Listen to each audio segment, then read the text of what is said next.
야, 차 세워. 고속도로를 달리던 평범한 버스 안. 그런데 갑자기 나타난 검은 봉고차가 버스를 가로막고 야구 방망이를 든 험상궂은 남자들이 내립니다. 모두가 공포에 떠는 절체절명의 순간 평범한 아주머니가 자리에서 일어납니다. 아줌마가 뭘 한다고 그래요? 일 크게 만들지 말고 가만히 좀 계세요. 보복운전을 했던 난폭한 조폭들의 위협보다 더 가슴에 박힌 건 바로 승객들의 이 한마디였습니다. 제복을 입고 있지 않아도 국민을 지키는 것은 군인의 숙명. 그들이 아줌마라며 무시했던 그녀의 눈빛이 차갑게 변했습니다. 대한민국 최정예 특수부대를 지휘하는 별 2개의 전설적인 여장군이 흉악한 보이스피싱 사기단에 맞서는 통쾌하고 소름 돋는 이야기가 지금 시작됩니다. 그 전에 잠깐 구독과 좋아요 먼저 꼭 눌러주시면 복 받으실 거예요. 따스한 햇살이 꾸벅꾸벅 조는 오후, 시간은 느릿느릿 흘러가고 있었습니다. 고속도로를 달리는 낡은 버스 안은 평화로움 그 자체였죠. 창가 쪽 자리에 앉은 한 여인, 박서윤은 지그시 눈을 감고 있었습니다. 그녀의 어깨를 감싼 것은 군복이 아닌 색이 바를 대로 바랜 낡은 꽃무늬 블라우스였습니다. 무릎에는 흙이 묻어도 티가 나지 않을 법한 진한 남색의 몸빼바지가 편안하게 늘어져 있었죠. 얼핏 보면 영락없이 장을 보고 집으로 돌아가는 시골의 평범한 아주머니 모습 그대로였습니다. 그녀의 손은 투박했지만 곧게 모아 무릎 위에 올려둔 모습은 단정하기 그지없었죠.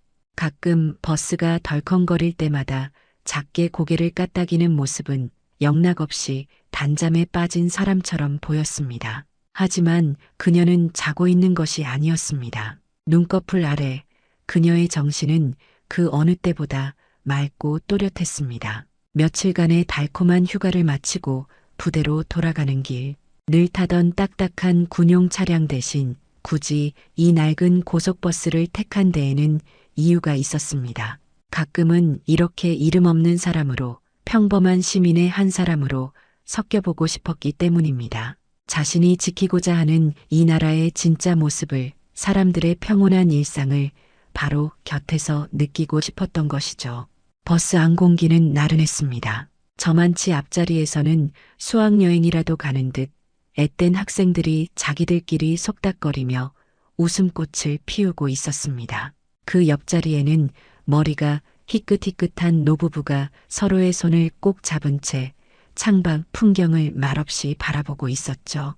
그 모습이 꼭 자신의 부모님 같아 서윤의 입가에 희미한 미소가 번졌습니다. 이 평화, 이 일상, 이것을 지키는 것이 바로 자신의 일이라는 생각에 가슴 한편이 묵직하면서도 따뜻해졌습니다. 그때였습니다. 30년 넘게 운전대만 잡아온 베테랑 버스 기사 오정식의 미간이 살짝 찌푸려졌습니다. 그의 시선은 정면이 아닌 왼쪽 백미러에 고정되어 있었죠. 검은색 봉고차 한 대가 아슬아슬하게 중앙선을 넘나들며 질주하고 있었습니다. 마치 술에 취한 사람처럼 비틀거리는 차량의 움직임은 보기만 해도 등골이 서늘해질 정도였습니다. 오정식 기사는 속으로 혀를 찼습니다. 저런, 또 술 마시고 운전하는구먼. 저러다 큰일 나지. 그는 수십 년간 도로 위에서 별의별 사람을 다 만나봤습니다. 저런 식의 운전이 결국 어떤 끔찍한 결과를 가져오는지 너무나도 잘 알고 있었죠. 자신이 모는 버스 안에는 수십 명의 소중한 목숨이 타고 있습니다. 그는 승객들의 안전을 위해 가장 확실한 방법을 택하기로 마음먹었습니다. 우선 마이크를 잡고 차분한 목소리로 안내 방송을 했습니다. 승객 여러분, 앞에 위험하게 운전하는 차량이 있어 잠시 추월하도록 하겠습니다. 놀라지 마시고 자리에 앉아주시기 바랍니다. 그의 목소리에는 승객들을 안심시키려는 배려가 묻어났습니다. 오 기사는 부드럽게 운전대를 조작해 안전거리를 충분히 확보한 뒤 조용히 봉고차를 앞질러 갔습니다. 그리고는 원래 달리던 3차선으로 안전하게 복귀했죠. 이제 위험은 지나갔다고 생각하며 그는 안도의 한숨을 내쉬었습니다. 하지만 바로 그 순간 모든 상황이 지옥으로 돌변하기 시작했습니다. 오정식 기사가 자신을 앞질러 가자 검은 봉고차의 운전석에 앉아있던 장첸의 눈이 뒤집혔습니다. 감히 낡아빠진 버스 따위가 자신의 앞을 가로막고 심지어 경고하듯 추월까지 하다니 그것은 장첸에게 참을 수 없는 모욕으로 다가왔습니다. 그의 얼굴은 분노로 시뻘겋게 달아올랐습니다. 그는 옆자리에 앉은 부하 최민준을 향해 거친 목소리로 소리쳤습니다. 야, 최민준, 저 버스 안 세워? 저 늙은 영감탱이가 지금 누굴 가르치려고 들어? 아주 간이 배 밖으로 튀어나왔구만. 그의 목소리에는 자신의 영역을 침범당한 맹수와 같은 포악함이 가득했습니다. 장첸은 자신이 세상의 중심이라고 믿는 사람이었습니다. 자신보다 약해 보이는 존재가 조금이라도 자신의 심기를 거스르는 것을 절대로 용납하지 못했죠. 최민주는 장첸의 심기를 맞추기 위해 비굴한 웃음을 지으며 대답했습니다. 형님, 당연히 저 버르장머리를 고쳐놔야죠. 저 영감, 오늘 제대로 임자 만난 줄도 모르고 까불고 있습니다. 그 말에 장첸은 만족스러운 듯 고개를 끄덕이며 가속 페달을 지그시 밟았습니다. 봉고차 엔진이 괴물처럼 울부짖으며 버스를 향해 미친 듯이 돌진하기 시작했습니다. 때마침 버스는 앞서가던 차들을 따라 어둡고 긴 강릉 터널 안으로 진입했습니다. 터널에 들어서자 주위는 갑자기 어두워지고 주황색 조명만이 일정한 간격으로 섬뜩하게 길을 비추고 있었죠. 바로 그때였습니다. 굉음을 내며 따라붙은 검은 봉고차가 버스 바로 옆 차선에 바싹 붙었습니다. 그리고는 귀가 찢어질 듯한 경적을 길게 울려대기 시작했습니다. 빵, 빵. 터널 안에서 울리는 경적 소리는 공포 그 자체였습니다. 학생들은 화들짝 놀라 비명을 질렀고 노부부는 서로를 더욱 세게 껴안았죠. 그것으로도 분이 풀리지 않았는지 봉고차의 창문이 거칠게 내려갔습니다. 그리고 시커먼 연기 속에서 장첸이 험상궂은 얼굴을 불쑥 내밀었습니다. 그의 입에서 온갖 끔찍한 욕설이 쉴 새 없이 터져나왔습니다. 야, 이 늙은이야. 운전 똑바로 안 해? 당장 차 세우고 내려. 내리라고 이 자식아. 그의 고함 소리는 터널벽에 부딪혀 더욱 크게 울려 퍼지며 버스 안 승객들의 귓전을 때렸습니다. 평화롭기만 하던 버스 안은 순식간에 공포와 불안으로 가득 차버렸습니다. 꾸벅꾸벅 조는 척하던 박서윤은 조용히 눈을 떴습니다. 그녀의 눈빛은 더 이상 평범한 시골 아주머니의 것이 아니었습니다. 창밖의 광경을 응시하는 그녀의 눈에는 차갑고 날카로운 빛이 조용히 감돌고 있었습니다. 오정식 기사는 터널의 어둠을 등지고 쏟아지는 햇살 속으로 버스를 몰았습니다. 마치 지옥의 입구에서 빠져나온 기분이었죠. 그는 백미러를 힐끗 확인했습니다. 다행히 그 미친 봉고차는 보이지 않았습니다. 아마 터널 안에서 겁을 먹고 떨어져 나갔으리라. 그는 그렇게 믿고 싶었습니다. 괜찮습니다, 여러분. 이제 괜찮을 겁니다. 저 미친놈들은 따돌린 것 같습니다. 승객들을 향해 애써 태어난 목소리로 말했지만 그의 등은 이미 식은 땀으로 축축했습니다. 운전대를 쥔 손에는 힘이 너무 들어가 하얗게 질려 있었죠. 그의 말에 버스 안을 짓누르던 무거운 공기가 조금은 거치는 듯 했습니다. 학생들은 언제 울었냐는 듯 서로의 얼굴을 보며 멋쩍게 웃었고 노부부도 잠시 놓았던 손을 다시 꼭 잡았습니다. 안도의 한숨들이 버스 곳곳에서 새어나왔습니다. 하지만 단 한 사람, 박서윤은 긴장을 풀지 않았습니다. 그녀의 몸은 여전히 창가에 기대어 있었지만 등은 꼿꼿하게 세워져 있었습니다. 그녀의 시선은 한순간도 백미러에서 떨어지지 않았죠. 그녀의 오랜 경험이 속삭이고 있었습니다. 이건 단순한 시비가 아니다. 아까 그 남자의 눈빛은 그저 화가 난 사람의 것이 아니었다. 그것은 먹잇감을 발견하고 즐거워하는 사냥꾼의 눈빛이었다. 서윤은 속으로 생각했습니다. 어설픈 놈들은 소리만 지르다 도망가기 마련이다. 하지만 저놈들은 프로야. 덫을 놓는 법을 아는 놈들이지. 그녀의 예감은 단 한 번도 틀린 적이 없었습니다. 바로 그 생각이 머리를 스치는 순간이었습니다. 어디선가 날카로운 굉음이 고막을 찢고 들어왔습니다. 그것은 봉고차의 둔탁한 엔진 소리와는 차원이 다른 마치 맹수가 포효하는 듯한 소리였죠. 모두의 시선이 소리가 들려온 곳으로 향했습니다. 그리고 사람들은 자신의 눈을 의심했습니다. 새빨간 외제차 한 대가 믿을 수 없는 속도로 차선을 넘나들며 버스를 향해 돌진하고 있었습니다. 마치 도로 위를 미끄러지듯 달려오는 그 모습은 비현실적이기까지 했죠. 그 붉은 쇳덩이는 순식간에 버스 앞으로 끼어들었습니다. 그리고는 아무런 예고도 없이 급정거를 했습니다. 기익! 오정식 기사는 반사적으로 브레이크를 있는 힘껏 밟았습니다. 거대한 버스가 기괴한 쇳소리를 내며 도로 위에 멈춰 섰습니다. 쿵! 갑작스러운 충격에 승객들은 속수무책으로 앞으로 쏠렸습니다. 의자에 머리를 부딪히는 소리, 고통스러운 비명소리가 버스 안을 가득 메웠습니다. 아수라장이었죠.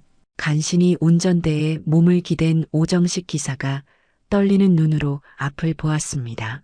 빨간 차 운전석에서 한 남자가 백미러를 통해 이쪽을 보며 비웃고 있었습니다. 아까 봉고차 조수석에 앉아있던 바로 그놈 최민준이었습니다. 그의 얼굴에는 일말의 죄책감도 찾아볼 수 없었죠. 오히려 이 끔찍한 상황을 즐기고 있는 듯한 잔인한 미소만이 번지고 있었습니다. 버스가 꼼짝없이 멈춰 서자 기다렸다는 듯이 사라졌던 검은 봉고차가 나타났습니다. 봉고차는 마치 거대한 그림자처럼 스르르 다가와 버스의 옆구리를 완전히 막아버렸습니다. 앞은 빨간 외제차, 옆은 검은 봉고차. 이제 버스는 고속도로 한복판에 완전히 고립된 섬이 되어버렸습니다. 도망갈 곳은 어디에도 없었습니다. 철컥! 봉고차의 옆문이 열리는 소리는 사형 선고처럼 들렸습니다. 차에서 가장 먼저 내린 것은 장첸이었습니다. 그의 뒤를 이어 덩치 큰 사내 5이 줄줄이 내렸습니다. 모두 6명이었습니다. 그리고 그들의 손에는 하나같이 번쩍이는 야구 방망이가 들려 있었습니다. 한낮의 햇살이 차갑게 빛나는 방망이에 반사되어 섬광을 일으켰습니다. 그 모습은 마치 저승사자들이 지옥의 문을 열고 걸어 나오는 것만 같았죠. 그 순간 버스 안에 남아있던 일말의 희망마저 산산조각 났습니다. 이성을 잃은 공포가 바이러스처럼 삽시간에 퍼져나갔습니다. 보복운전이야. 진짜 보복운전이라고. 세상에 저 사람들 손에 든 것 좀 봐. 야구 방망이야. 기사 아저씨, 제발 문 열어주지 마세요. 절대로요. 승객들은 너나 할 것 없이 울부짖기 시작했습니다. 앞자리의 학생들은 겁에 질려 서로를 부둥켜 안고 엉엉 울음을 터뜨렸습니다. 노부부는 할아버지가 할머니를 품에 꼭 감싼 채 부들부들 떨고 있었죠. 조금 전까지 승객의 안전을 책임지던 오정식 기사 역시 공포 앞에 무너져 내렸습니다. 그의 얼굴은 종이장처럼 하얗게 질렸고 이마에서는 구슬 같은 땀방울이 쉴 새 없이 흘러내렸습니다. 그는 운전대만 붙잡고 있을 뿐 아무것도 할 수가 없었습니다. 그저 차창 밖에서 야구 방망이를 어깨에 걸치고 조롱하듯 다가오는 악마들을 바라보며 속수무책으로 떨고 있을 뿐이었습니다. 완벽한 절망이 버스 안의 모든 사람을 집어삼키고 있었습니다. 버스 안이 온통 공포의 비명으로 가득 차 있던 바로 그 순간이었습니다. 모두가 울부짖거나 자리에 주저앉아 떨고 있을 때 단 한 사람, 박서윤이 조용히 자리에서 일어났습니다. 그녀의 움직임에는 아주 작은 망설임이나 두려움도 없었죠. 마치 시끄러운 시장 한복판을 걷는 것처럼 태연하게 그녀는 비틀거리는 사람들 사이를 지나 운전석으로 향했습니다. 그녀의 낡은 꽃무늬 블라우스와 몸빼 바지는 이 절체절명의 상황과 전혀 어울리지 않아 기이하게 보일 정도였습니다.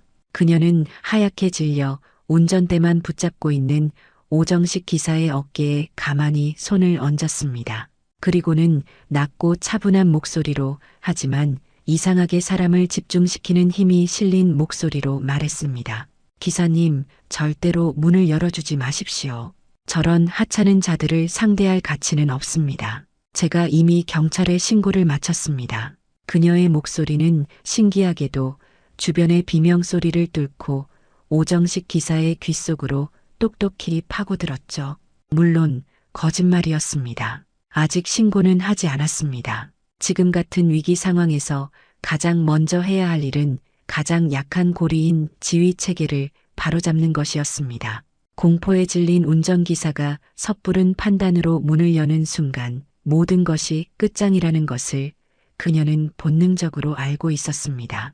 일단 시간을 벌고 상황을 통제해야만 했습니다. 하지만 극도의 공포는 사람의 이성을 마비시키는 법입니다. 오정식 기사에게 박서윤의 침착함은 현실을 모르는 철없는 소리로밖에 들리지 않았습니다. 그는 신경질적으로 그녀의 손을 뿌리치며 퀭한 눈으로 그녀를 쏘아보았습니다. 아줌마가 도대체 뭘 안다고 그러는 겁니까? 그의 목소리는 공포 때문에 찢어질 듯 날카로웠습니다. 지금 경찰이 언제 올 줄 알고 기다립니까? 저놈들이 문 부수고 들어오기 전에 우리가 먼저 다 죽게 생겼잖아요. 제발 아무것도 모르면 가만히 좀 계세요. 그의 외침에는 원망과 짜증이 가득 섞여 있었습니다. 자신의 무력함을, 이 상황을 만든 세상에 대한 분노를 눈앞에 태평해 보이는 아주머니에게 쏟아내고 있었던 것이죠. 바로 그때였습니다. 쿵!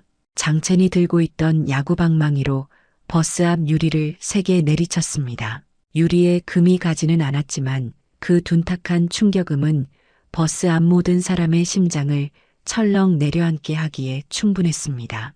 그 소리에 박서윤의 눈빛이 순간 차갑게 가라앉았습니다. 더 이상 지체할 시간이 없었습니다. 그녀는 오정식 기사를 향해 다시 한번, 하지만 아까보다 훨씬 단호한 어조로 말했습니다. 제가 내려서 해결하겠습니다. 기사님, 문을 여십시오.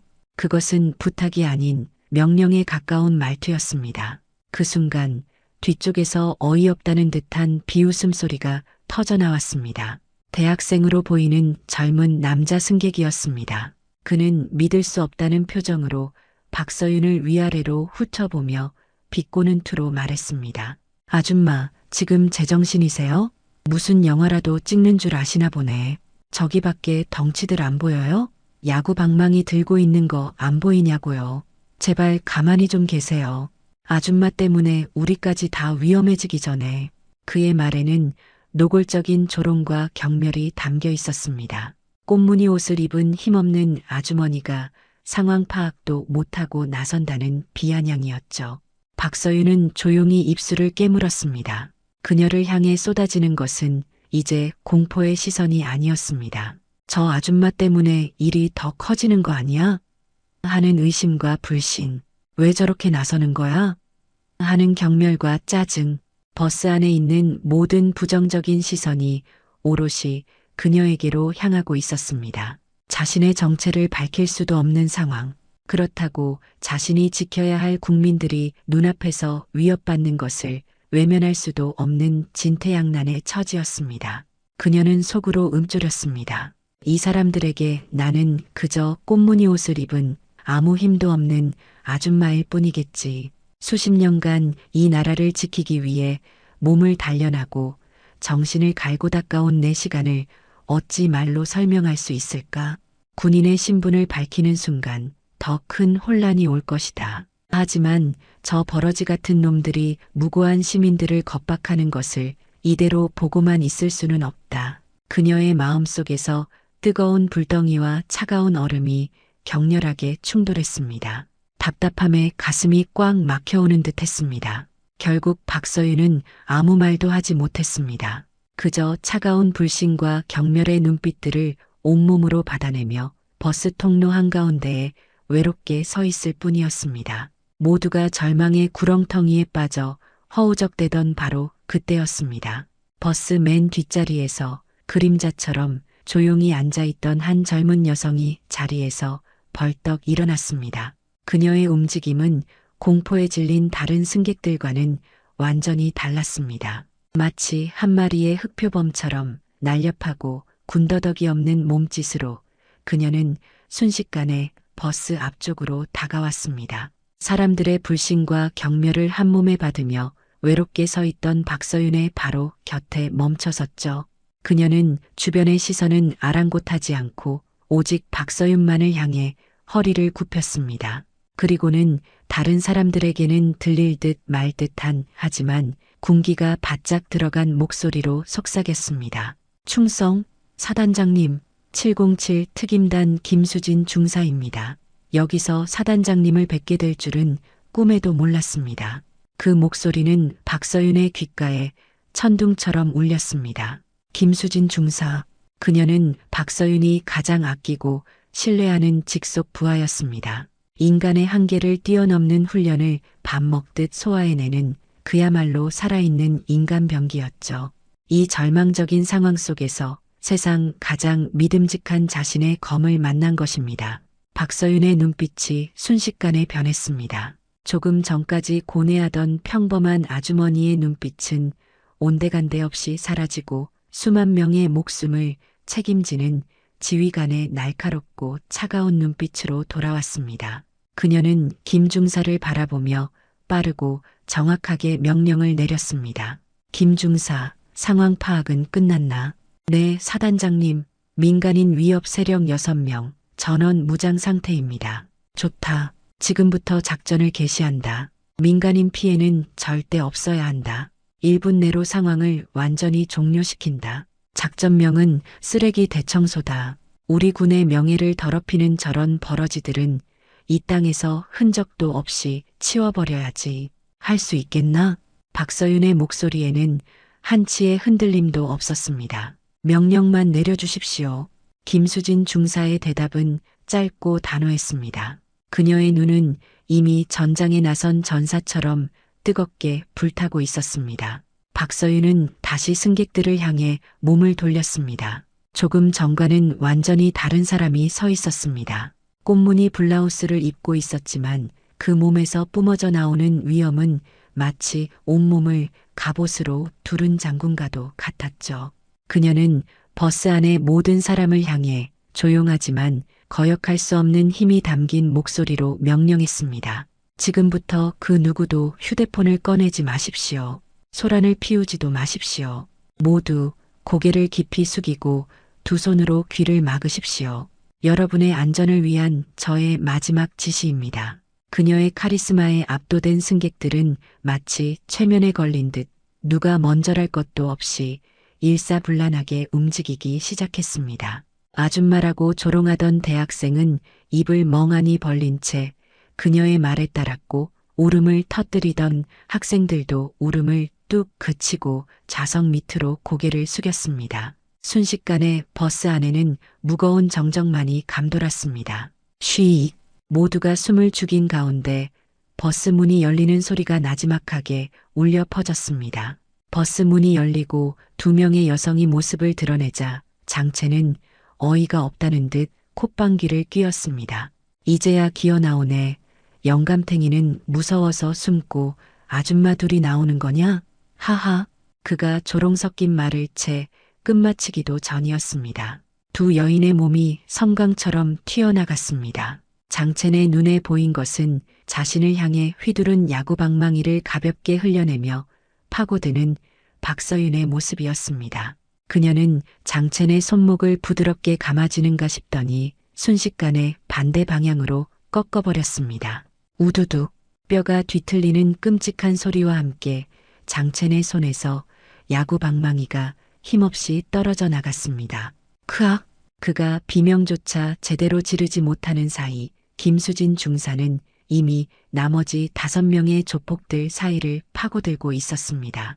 그녀의 움직임에는 화려함이 없었습니다. 오직 상대의 전투력을 가장 빠르고 확실하게 빼앗기 위한 정확한 타격만이 존재했죠. 한 놈의 팔꿈치 관절을 손날로 내리치고 다른 놈의 무릎을 발뒤꿈치로 정확하게 걷어찼습니다. 퍽! 퍽! 둔탁한 소리와 함께 순식간에 거구의 사내들이 무너져 내렸습니다. 그들은 고통스러운 신음조차 제대로 내뱉지 못하고 아스팔트 바닥 위를 나뒹굴었습니다. 불과 몇 초 전까지만 해도 세상을 다 가진 것처럼 기세등등하던 6명의 조폭들은 이제 차가운 고속도로 바닥에서 벌레처럼 꿈틀거릴 뿐이었습니다. 완벽한 제압이었습니다. 차가운 아스팔트 바닥에 나뒹구는 6개의 그림자. 박서윤은 고통으로 신음하는 장첸에게로 천천히 다가갔습니다. 그녀는 조금 전까지 사람을 죽일 듯이 날뛰던 그 남자의 멱살을 한 손으로 가볍게 잡아챘습니다. 거대한 덩치가 어린아이처럼 힘없이 끌려 올라왔죠. 박서윤은 그의 귓가에 얼음장처럼 차가운 목소리로 나지막이 속삭였습니다. 힘없는 사람들 눈에 피눈물 나게 하는 버러지 같은 놈. 오늘은 내 놈이 운 좋은 줄 알아라.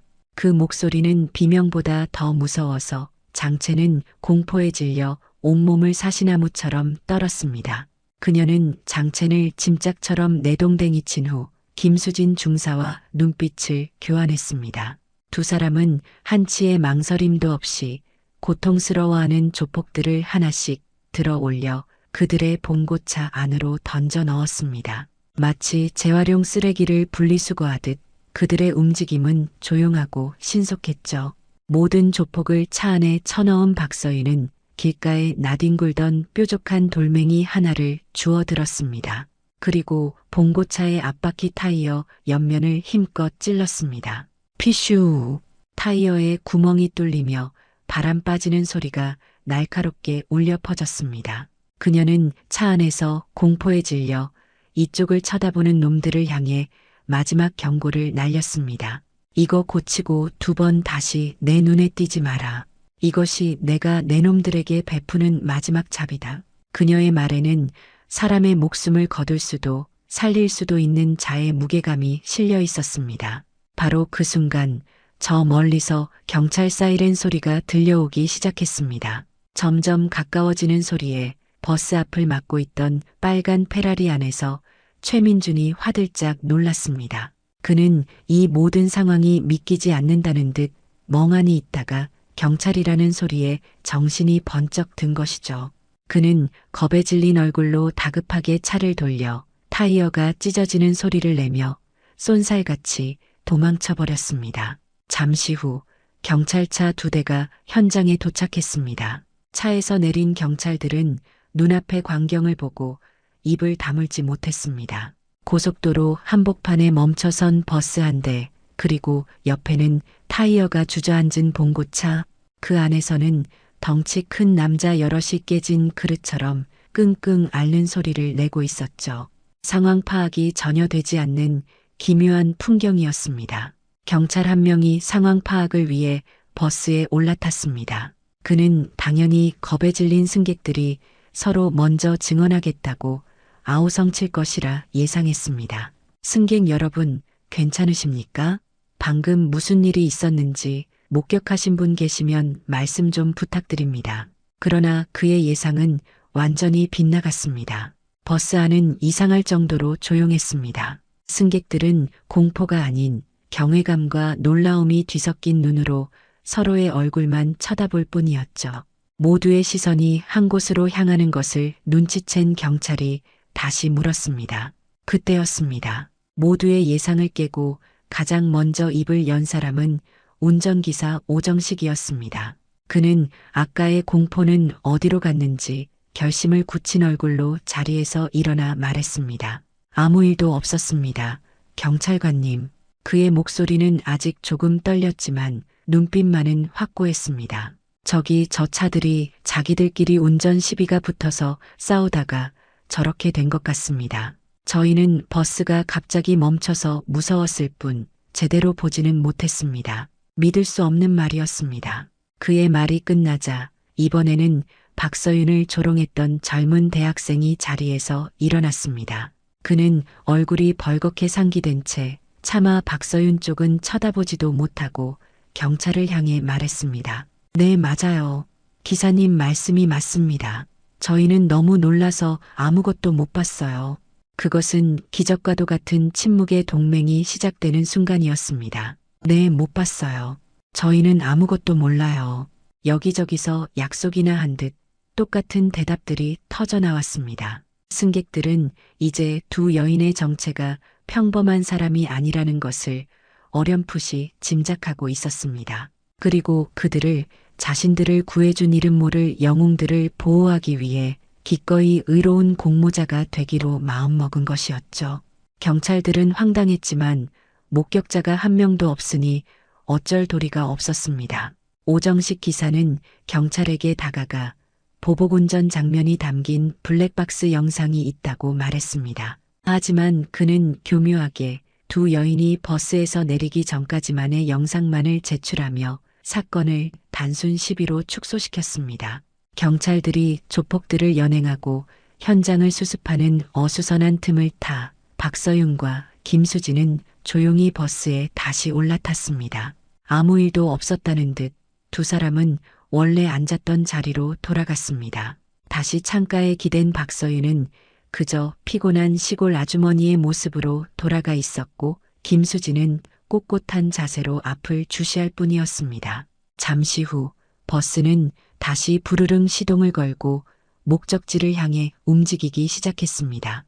그러나 버스 안의 공기는 완전히 달라져 있었습니다. 그곳에는 더 이상 불안과 공포가 아닌 말로 표현할 수 없는 깊은 존경심과 비밀을 공유한 이들만의 따뜻한 연대감이 조용히 흐르고 있었습니다. 한편 조폭들이 연행된 경찰서는 발칵 뒤집혔습니다. 처음에는 그저 흔한 폭행 사건인 줄로만 알았죠. 취조실에 나란히 앉은 장첸 일당은 잔뜩 얻어맞아 엉망인 몰골이었지만 눈빛에는 여전히 오만함이 가득했습니다. 어차피 며칠 구치소에 있다가 합의금 좀 물어주고 나가면 그만이라고 생각하는 듯 했죠. 한 젊은 형사가 무심하게 서류를 처리하며 장첸의 신원을 컴퓨터에 입력하고 있었습니다. 그때였습니다. 조용하던 형사의 손가락이 멈췄습니다. 그의 눈이 믿을 수 없다는 듯이 커다랗게 뜨였습니다. 모니터 화면에는 지명수배라는 붉은색 글씨와 함께 장첸의 얼굴 사진이 선명하게 떠 있었습니다. 젊은 형사는 자리에서 벌떡 일어나 거의 비명에 가까운 목소리로 외쳤습니다. 팀장님, 이놈, 우리가 몇 달째 쫓던 손자 사기단 총책 장첸입니다. 이놈이 바로 그놈입니다. 그 외침에 시끄럽던 경찰서 안이 순간 물을 끼얹은 듯 조용해졌습니다. 모든 형사들의 시선이 장첸에게로 향했습니다. 손자 사기단. 그들은 자식을 사칭하는 수법으로 전국의 수많은 노인들에게 전화를 걸어 그들이 평생 피땀 흘려 모은 돈을 갈취해온 악질적인 보이스피싱 사기 조직이었습니다. 피해자 중 몇몇은 전 재산을 잃고 충격에 스스로 목숨을 끊기까지 했습니다. 그야말로 사회의 암적인 존재였죠. 단순한 길거리 조폭이 아니라 최악의 범죄 조직 총책이 눈앞에 앉아 있었던 겁니다. 자신의 정체가 탈로 났다는 것을 깨달은 순간 장첸의 눈빛이 돌변했습니다. 궁지에 몰린 쥐처럼 그의 눈에 흉악한 살기가 번뜩였습니다. 이대로 잡히면 인생은 끝장이었습니다. 그는 옆에 앉은 부하들과 눈짓을 교환했습니다. 그리고 다음 순간 그들은 동시에 수갑을 찬 채로 형사들에게 달려들었습니다. 으악, 이놈들이 미쳤나?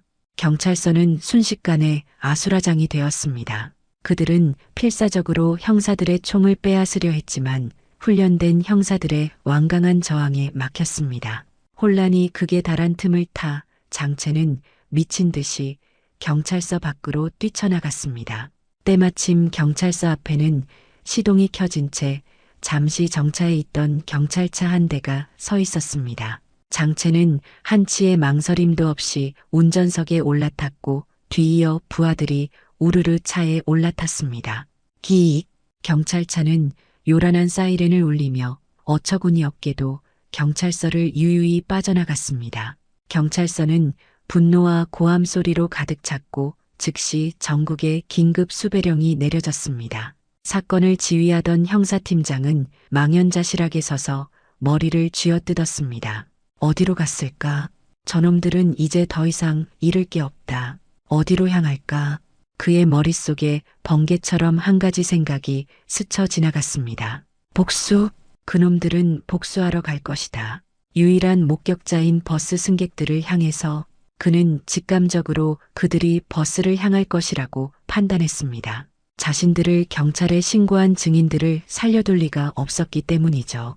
그는 다급하게 사건 파일을 뒤져 신고자의 휴대폰 번호를 찾아냈습니다. 한편 아무것도 모른 채 다시 평온을 되찾은 버스 안.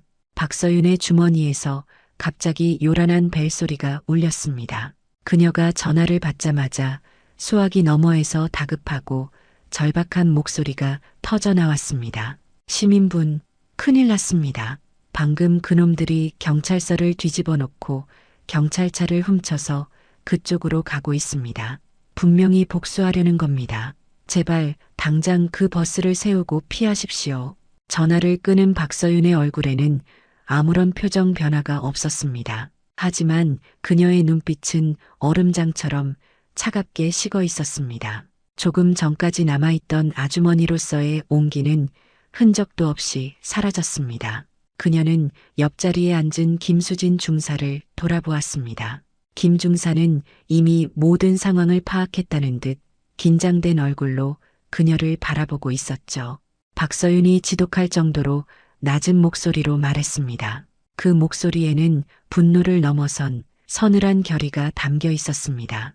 김 중사, 저놈들은 그냥 길바닥 쓰레기가 아니었다. 선량한 우리 국민들의 피를 빨아먹고 사는 나라를 좀먹는 암덩어리였어. 그녀는 잠시 말을 멈추고 창밖을 바라보았습니다. 그리고는 결심을 굳힌 듯 다시 입을 열었습니다. 지금부터는 장난이 아니다. 이건 전쟁이다. 그녀의 선언과 함께 버스 안의 공기는 다시 한번 얼어붙기 시작했습니다. 이번에는 공포가 아닌 거대한 폭풍 전야의 비장함이었습니다. 이건 전쟁이다. 박서윤의 비장한 선언이 버스 안의 공기를 얼어붙게 만들었습니다.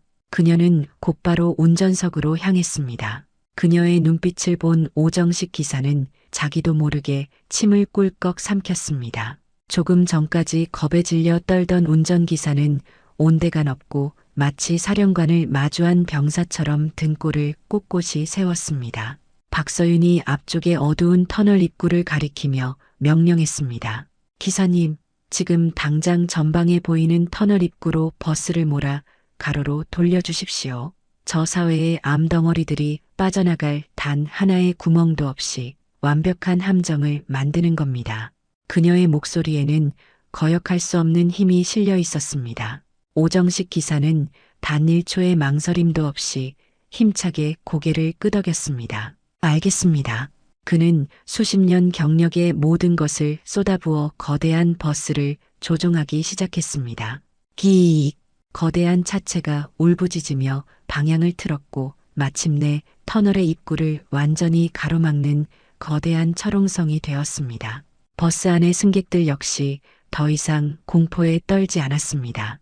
그들은 이제 방관자가 아닌 이 전쟁의 증인이자 참여자였습니다. 모두가 의자 손잡이를 꽉 잡거나 서로의 손을 붙잡으며 비장한 각오로 앞으로 닥쳐올 상황을 마주할 준비를 했습니다. 멀리서부터 들려오던 경찰차의 사이렌 소리가 점점 더 가까워지고 있었습니다. 마침내 시야에 들어온 경찰차는 정상적인 주행이 아니었습니다. 마치 미친 짐승처럼 비틀거리며 도로 위를 질주해 왔죠.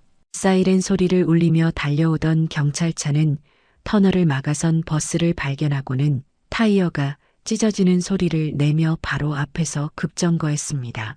쾅! 차 문이 부서져라 열리고 악마의 형상을 한 장첸이 차에서 내렸습니다. 그의 눈은 살기로 시뻘겋게 충혈되어 있었고 얼굴의 모든 근육이 분노로 뒤틀려 있었습니다.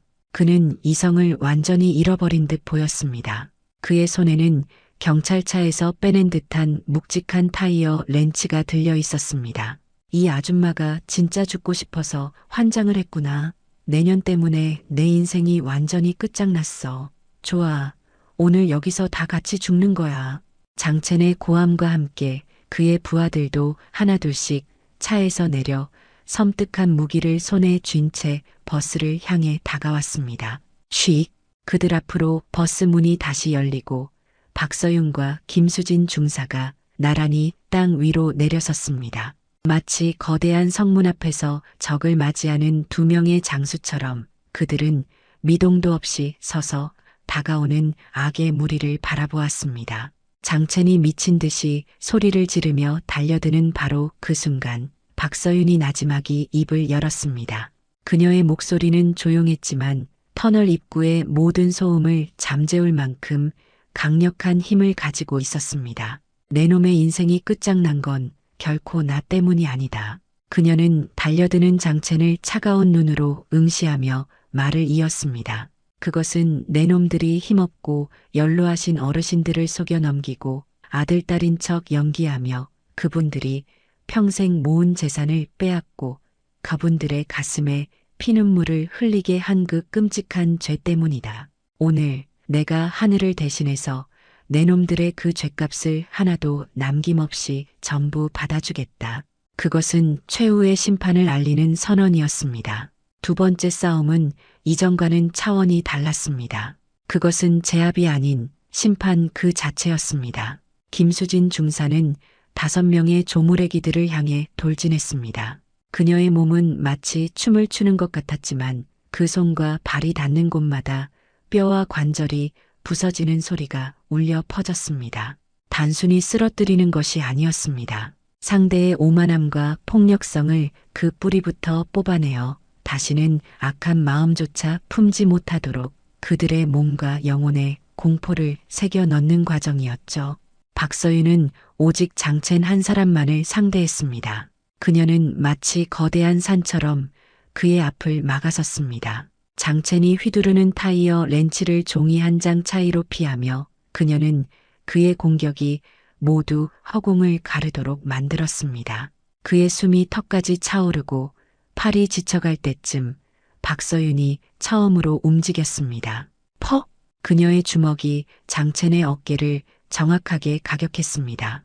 그의 손에서 타이어 렌치가 바닥으로 떨어져 나갔습니다. 무릎, 팔꿈치, 명치, 그녀의 공격은 쉴 새 없이 이어졌고 그때마다 장첸은 비명조차 지르지 못하고 무너져 내렸습니다. 마지막 힘을 쥐어짜 도망치려던 그의 등 위로 박서윤의 발이 가만히 내려앉았습니다.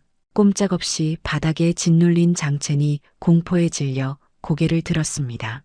그 순간 그는 비로소 깨달았습니다. 자신의 눈앞에 있는 존재는 평범한 아주머니가 아니었습니다. 그것은 인간의 모습을 한 거역할 수 없는 정의 그 자체였습니다. 잠시 후 진짜 경찰들이 현장에 도착했습니다. 그들은 전쟁터처럼 변해버린 현장과 공포에 질려 무릎 꿇고 있는 장첸 일당을 보고 할 말을 잃었습니다.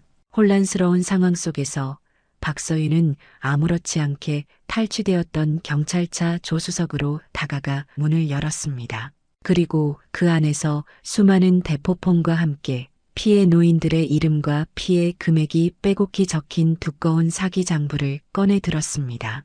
그녀는 뒤늦게 도착한 형사팀장에게 그것들을 건넸습니다.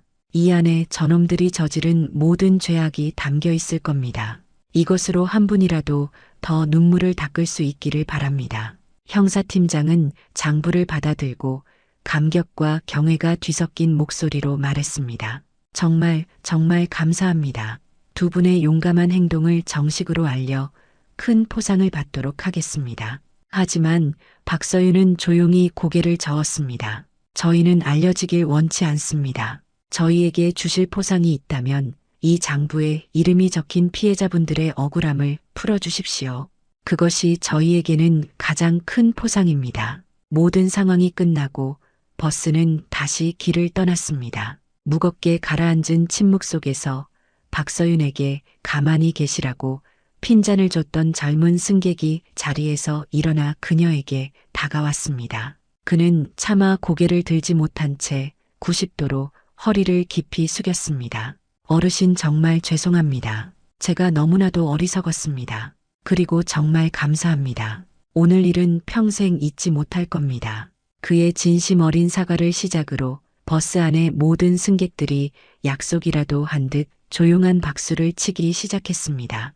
그것은 영웅의 귀환을 축하하는 진심에서 우러나온 존경의 박수였습니다.